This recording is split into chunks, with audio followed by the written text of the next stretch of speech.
Centimetre, है ना। अब देखिए, अगर किसी भी त्रिभुज में, ठीक है, कोई भी ऐसा त्रिकोणमितीय अनुपात निकालना हो तो उसके लिए हमको चाहिए P, D और H। अगर ये तीनों इक्का अगर निकल गया तो हम किसी भी सवाल का खेल खत्म कर सकते हैं, है ना। चलिए, हेलो एवरीवन, तो कैसे हैं आप लोग? आई होप आप सभी लोग बहुत बढ़िया होंगे। तो आप सभी का स्वागत है आज के इस वीडियो में, और आज हम लोग सॉल्व करने वाले हैं एक्सरसाइज 8.1 का क्वेश्चन नंबर 10, जो कि बेहद आसान क्वेश्चन है लेकिन देखने में थोड़ा सा भारी लग रहा है। तो आइए पहले क्वेश्चन को पढ़ेंगे और उसके बाद देखेंगे कि क्या निकालना है अंत में, ठीक है।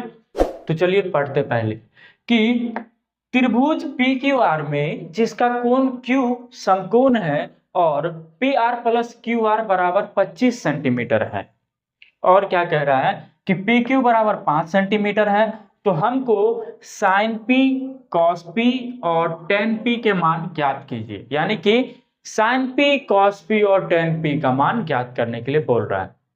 तो देखिए, एक बात ध्यान दीजिएगा कि जब भी आपको कोई ऐसा सवाल दे जिसमें बोला जाए कि त्रिभुज ये है, त्रिभुज ये है, तो सबसे पहले आपको क्या करना है, उसका एक चित्र बना लेना है, ठीक है। एक छोटा सा रफ बना लेना है।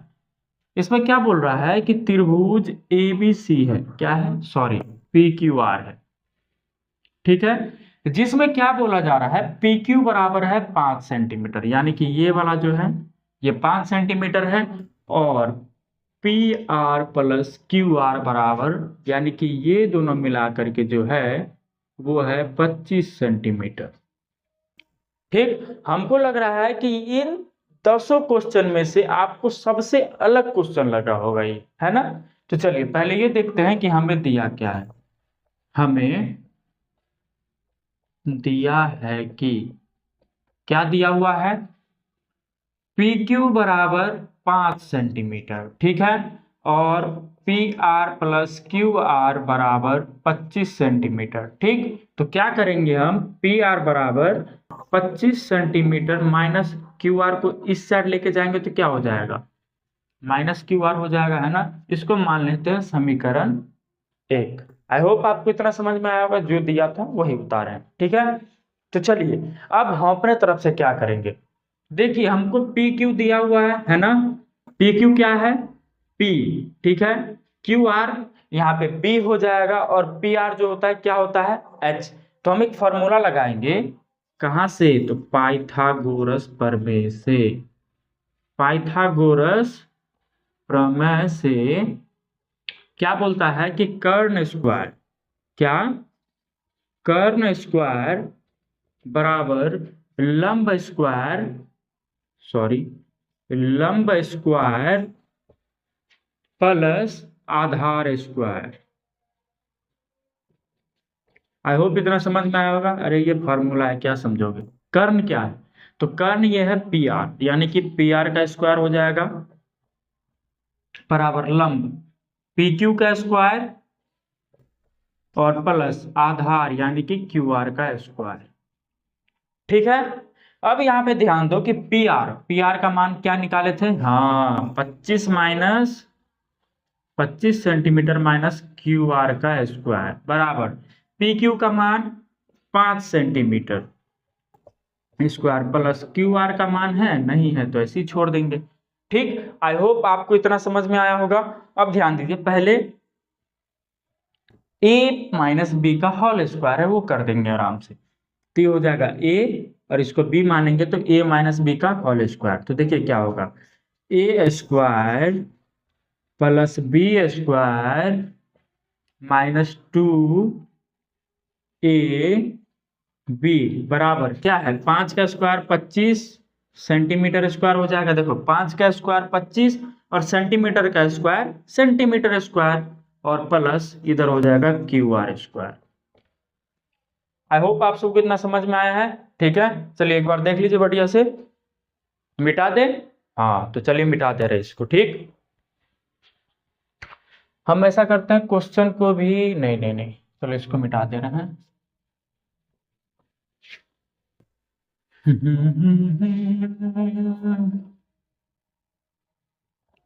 यहाँ छोड़ देते हैं।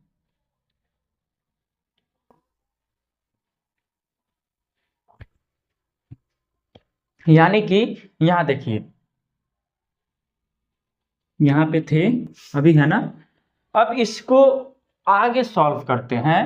तो 25 से सॉरी 25 का स्क्वायर क्या हो जाएगा, 25 का स्क्वायर हो जाता है 625। ये हो जाएगा सेंटीमीटर का centimetre square, plus Q R का हो जाएगा क्यू आर स्क्वायर, ही हो जाएगा, ये हो जाएगा प्लस 25 दूनी 50 क्यू आर, तो ये हो जाएगा 50 सेंटीमीटर क्यू आर बराबर इधर 25 सेंटीमीटर स्क्वायर हो जाएगा प्लस क्यू आर का स्क्वायर क्यू आर स्क्वायर। ठीक है, आई होप आप सबको इतना समझ में आया होगा। अब यहाँ ध्यान दीजिए, क्या करेंगे हम कि सेंटीमीटर स्क्वायर वाले को इस साइड ले आएंगे, है ना, और क्यू आर वाले को सारे को उस साइड लेके चले जाएंगे। तो ये देखिए 625 सेंटीमीटर स्क्वायर, और उधर ये 25 वाला है तो इसको इस साइड लेके चले आए। ठीक, अब बाकी जितना भी Q R square Q R वाला सब कुछ साइड लेके चले जाते हैं, तो वो पहला क्यू आर स्क्वायर रह जाएगा बेचारा। ठीक है, इसको ले जाएंगे तो प्लस में है तो माइनस में आएगा। ठीक है, ये भी प्लस में है तो ये माइनस में आ जाएगा 50 centimetre Q R. I hope आपको इतना समझ में आया होगा, है ना। ध्यान से देखिएगा। अब देखिए ये से ये कट जाएगा, ये प्लस में ही माइनस में कट गया। अब ये हो जाएगा 625 सेंटीमीटर स्क्वायर माइनस, अब देखो 625 में से अगर, ओहो यहाँ तो प्लस है तो यहाँ माइनस होगा ना जी। यहाँ देखो यहाँ माइनस था तो यहाँ माइनस होगा, तो ये हो जाएगा इस साइड वाला प्लस। ठीक है, 625 में से 25 गया तो कितना हो जाएगा, 600 सेंटीमीटर स्क्वायर हो जाएगा इधर। ठीक है, बराबर ये कितना हो जाएगा 50 सेंटीमीटर क्यू आर। ठीक है, तो क्यू आर को रखेंगे, इसको इस साइड फेंक देंगे जो, तो क्या हो जाएगा क्यू आर बराबर 600 सेंटीमीटर स्क्वायर बट्टा 50 सेंटीमीटर।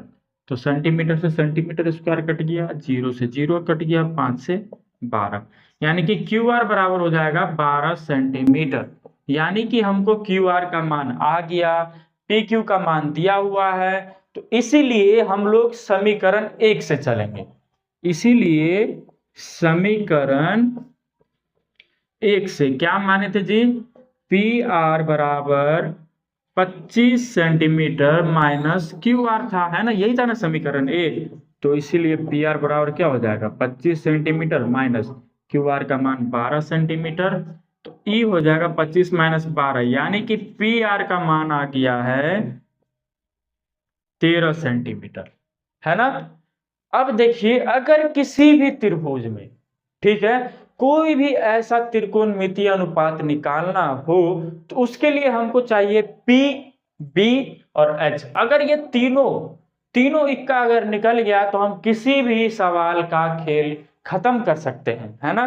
तो चलिए इतना देख लीजिए इसको एक बार। ठीक है, कहीं पे नहीं समझ में आया तो एक बार बैक करके फिर देखिएगा, ठीक, आसानी से समझ में आएगा, बहुत आसान है। मिटा दे इसको, चलिए ठीक है मिटा दे रहे हैं। तो इसीलिए हमारा निकला क्या है,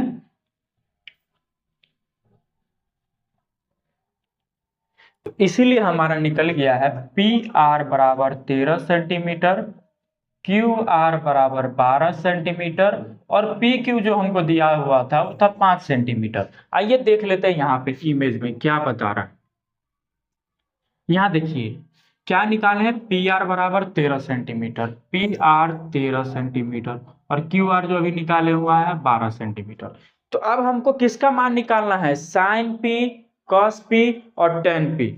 यहाँ देखिए क्या क्या बोल रहा है, साइन पी, कॉस पी और टेन पी का मान निकालिए। ठीक है, तो इसीलिए साइन पी बराबर कॉस पी बराबर और टेन पी बराबर, ठीक, साइन पी। तो देखिए साइन, सबसे पहले ये सोचिए, पी को भूल जाइए अभी, साइन थीटा बराबर होता क्या है, साइन थीटा बराबर होता है मास्टर पी बट्टा एच, है ना, है कि नहीं। तो पी बट्टा एच। अब यहाँ पे देखिए कि पी मानेंगे किसको, अब आएगा कोण का काम। तो देखिए ये जो साइन जो है वो किसके हिसाब से बना, देख रहा है, आधार लंब किसके हिसाब से देख रहा है, तो वो देख रहा है पी के हिसाब से। और आपको मालूम है कि जिस कोना को पकड़ेंगे उसके सामने वाला जो होता है वो होता है लंब, है ना। और उसका बगल वाला होता है आधार। का है कि कर्ण वाला जो है वो जिंदगी में कभी नहीं बदलता है, तो कोण के सामने वाला हो गया ये लंब हो जाएगा, और कर्ण कभियो नहीं बदलता है, तो बाकी जो बचा वो क्या हो गया, आधार हो गया, है ना। तो इसीलिए ये हो जाएगा P, तो लंब हो जाएगा QR, आधार सॉरी सॉरी सॉरी कर्ण, कर्ण कितना है तो PR हो जाएगा, तो यानी कि QR 12 सेंटीमीटर, PR हो गया आपका कितना 13 सेंटीमीटर, यानी कि साइन P का मान आ गया है 12/13। इसी प्रकार cos P में जाएंगे तो सबसे पहले cos थीटा बराबर क्या होता है, cos थीटा बराबर होता है B/H।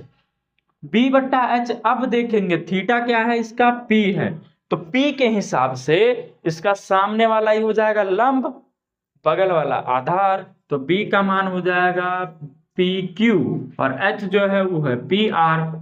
PQ का मान कितना है बउआ 5 सेंटीमीटर, और PR का 13 सेंटीमीटर। देखो एकदम ध्यान से देखोगे ना, बहुत इजी है, आ रहा समझ में।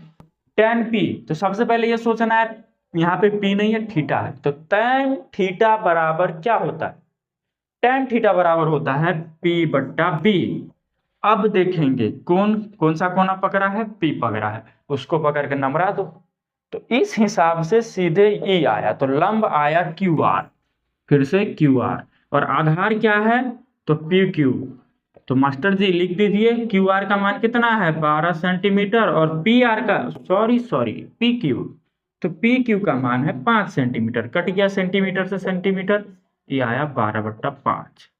आई होप आप सबको बहुत अच्छे से क्लियर हो गया होगा। नहीं, देखिए सबसे पहले किसी भी चीज का अगर निकालना हो मान, तो पहले क्या करेंगे, तीनों निकालेंगे। अगर त्रिकोणमितीय अनुपात है तो P, B और H का मान निकालेंगे, उसके बाद जब निकल जाए तब उसका त्रिकोणमितीय अनुपात जाएंगे, जैसे कि यहाँ पे दिया हुआ है sin P, cos P और tan P।